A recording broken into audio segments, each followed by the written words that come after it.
시청자 여러분 안녕하십니까? 아시아뉴스픽 권영훈입니다. 곧바로 시작해 보겠습니다. 첫 번째 뉴스픽입니다.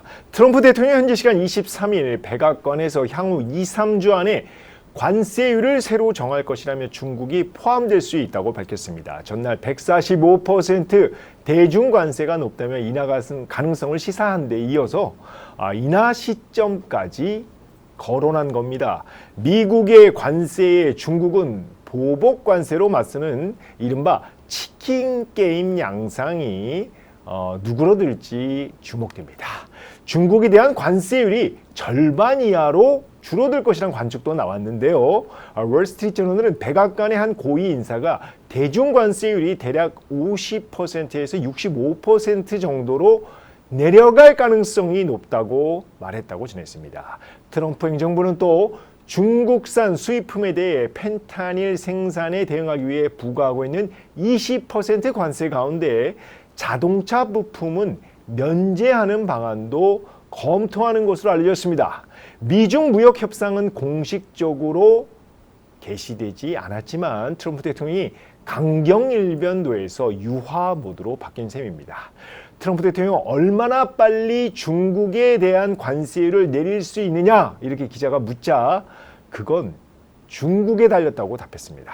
이제 미중 관세 갈등은 중국의 대응에 좌지우지될 전망입니다.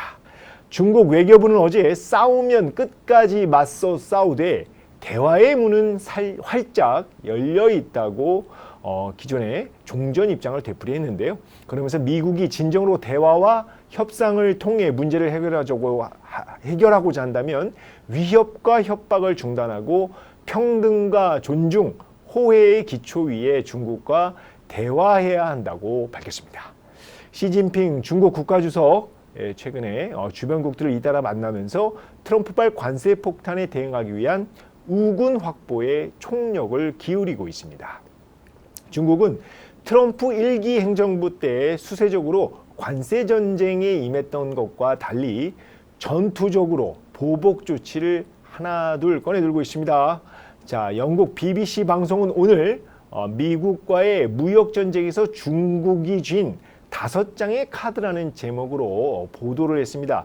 첫 번째 카드는 중국이 미국보다 고통을 더 감내할 수 있다는 점입니다. 공산당 체제인 중국은 미국과 달리 선거나 여론을 크게 신경 쓸 필요가 없고 세계 2위 경제 대국으로서 다른 국가들보다 버틸 여력이 큰 게 사실입니다. 올 초 딥시크 출시로 전 세계가 중국의 기술 굴기에 관심을 갖자 중국이 드러낸 자신감의 원천인 것으로 풀이가 됩니다.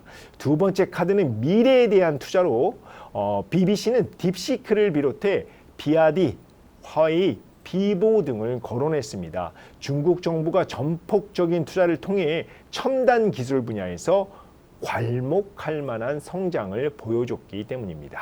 세 번째 카드는 탈미 전략인데요.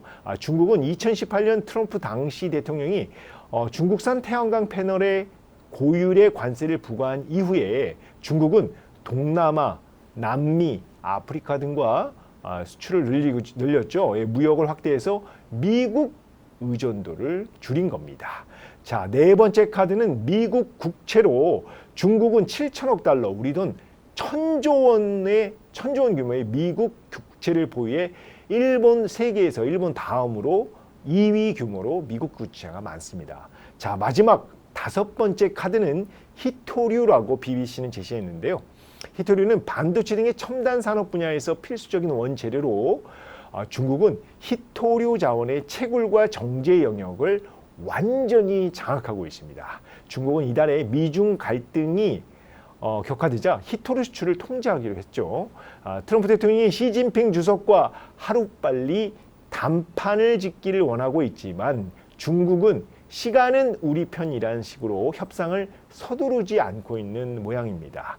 지난해 미국의 총 수출 가운데 대중 수출 비중이 7.2%입니다.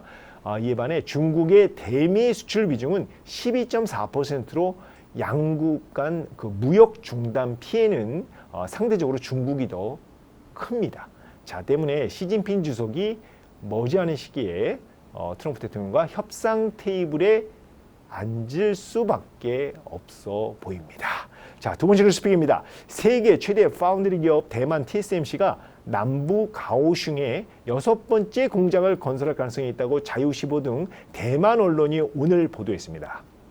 거즈우이 대만 경제부장은 어제 입법원 대정부 질의에서 가오슝에 건설 중인 22팹, 그러니까 반도체 생산 공장, 그러니까 5공장 이후의 건설 계획에 대해서 이같이 얘기했는데요.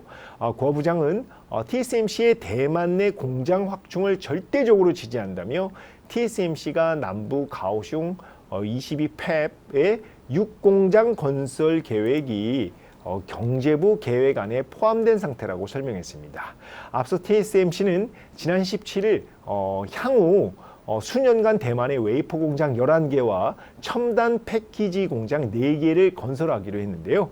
한편 TSMC는 어제 북미 테크 컨퍼런스 행사에서 2028년부터 1.4나노 기술을 적용한 반도체 생산을 시작할 것이다 라고 이렇게 밝혔습니다.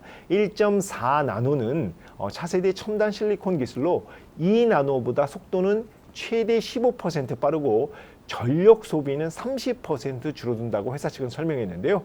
자, 나노 기술, 자, 반도체 회로 선폭을 의미하는 단위로 선폭이 좁을수록 소비 전력이 줄고 처리 속도가 빨라집니다.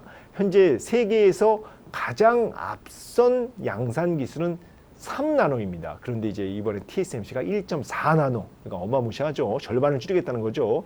자, TSMC는 전 세계 최첨단 칩 시장 점유율의 90%를 차지하고 있으며 미국 애리조나에 반도체 공장을 건설해 엔비디아의 최신 AI 칩 블랙을 생산에 들어갔습니다. 현재 시간 23일 뉴욕 증시에서 TSMC 주가는 4% 넘게 상승했습니다. 세 번째 뉴스픽입니다. 일본 도요타 자동차가 미국 공장에서 하이브리드 차 부품 생산 확대를 위해 8,800만 달러, 우리 돈 1,300억 원을 투자하기로 했습니다.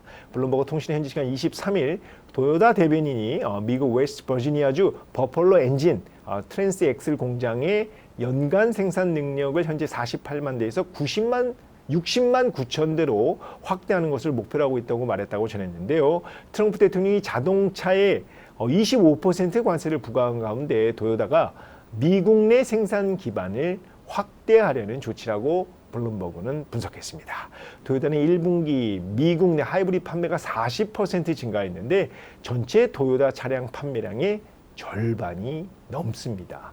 자, 한편 로이터 통신은 미국 자동차 업체 제너럴 모터스가 미국 오하이오주 톨레도 공장에서 변속기 생산을 늘리면서 전기차 구동 시스템 생산에서 내연기관차 부품 생산으로 전환하고 있다고 보도했습니다.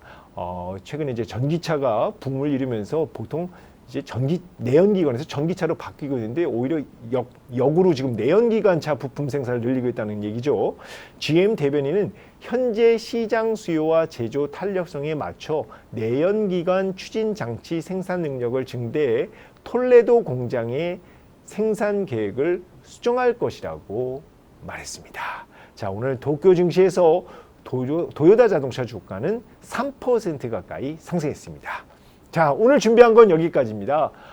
지금까지 아시아뉴스픽 권영훈입니다. 시청해 주셔서 감사합니다.